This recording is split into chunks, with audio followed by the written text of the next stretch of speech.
नमस्कार, मैं श्वेता और आप लोग अधीक्षा राइट्स फाउंडेशन को ऑफिशियल यूट्यूब चैनल देख रहे हैं। पेरेंट लोगों के कई सारे सवाल आ रहे हैं हमारे पास, जिसमें से सबसे मेन जो चीज़ है वो ये है कि हमारे डॉक्यूमेंट्स क्यों कैंसिल कर दिए जा रहे हैं या हमारा एडमिशन क्यों रिजेक्ट हो रहा है, हमारे डॉक्यूमेंट्स क्यों नहीं मान्य किए जा रहे हैं।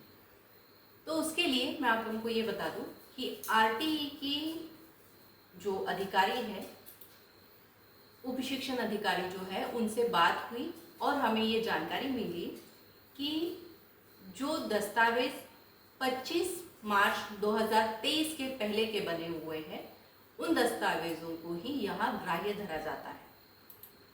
हम सभी जानते हैं कि आवेदन भरने के लिए 1 मार्च से लेकर 25 मार्च तक के हमें समय दिया गया था।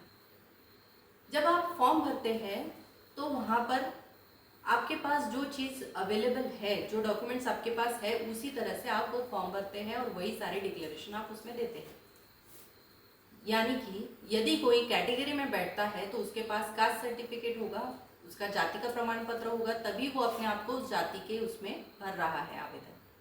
उसी तरह से यदि कोई पालक आर्थिक रूप से दुर्बल श्रेणी में आता है तो उसके पास उस चीज़ को सत्यापित करने के लिए कोई दस्तावेज होगा, तभी वो फॉर्म में उस चीज़ का डिक्लेरेशन दे रहा है, वो चीज़ उसमें भर रहा है। तो ऐसे हालातों में जब आप फॉर्म भरते हैं, आपके पास सारे डॉक्यूमेंट्स अवेलेबल होते हैं, तो अब जब आप वेरिफिकेशन के लिए जा रहे हैं तो आपको वही डॉक्यूमेंट्स दिखाने हैं जो कि आपके 25 मार्च के पहले के हैं। यानी जब आप फॉर्म भर रहे थे तब वो आपके पास अवेलेबल थे। कई बार क्या होता है ना कि कई पेरेंट्स ऐसे होते हैं, कई पालक ऐसे होते हैं जो सोचते हैं कि एक बार सिलेक्शन लिस्ट में नाम आ जाए, एक बार हमारे बच्चे का लॉटरी में नंबर लग जाए, हमें सीट मिल जाए, तो फिर उस सीट को पाने के लिए हम उसी वक्त मौके पे डॉक्यूमेंट बना के हम वहाँ पे पेश करेंगे। तो इस तरीके की फर्जीवाड़े ना हो, इसीलिए ये चीज़ की गई है कि आप लोगों को आपके वही डॉक्यूमेंट दिखाने हैं जो कि आपके फॉर्म भरते वक्त आपके पास अवेलेबल थे, और उन्हीं डॉक्यूमेंट्स के देखते हुए, उन्हीं डॉक्यूमेंट्स के हिसाब से आपने फॉर्म भरा है और फॉर्म में वो सारी जानकारी दी है। ऐसा नहीं है कि ये सारी जानकारी आपको एकदम से मिल रही है। जब आप आवेदन भरते हैं, जब फॉर्म भरते हैं, तो ऊपर एक रेड लाइन में आपको ये जानकारी दी जा रही थी कि भाई जब आप फॉर्म भर रहे हैं तो आप वही सारी जानकारी डालें जिस चीज़ का आपके पास प्रमाण पत्र है या जो चीज़ आपके पास अभी हाल फिलहाल में आपके हाथ में है, वो सारी जानकारी आप फॉर्म में भरी। कई बार ऐसा होता है कि पेरेंट लोग पूरी चीज़ नहीं पढ़ते हैं, पूरी जानकारी नहीं पढ़ते हैं और फॉर्म भरते हैं, और इस वजह से अब उन्हें दिक्कतें हो रही है।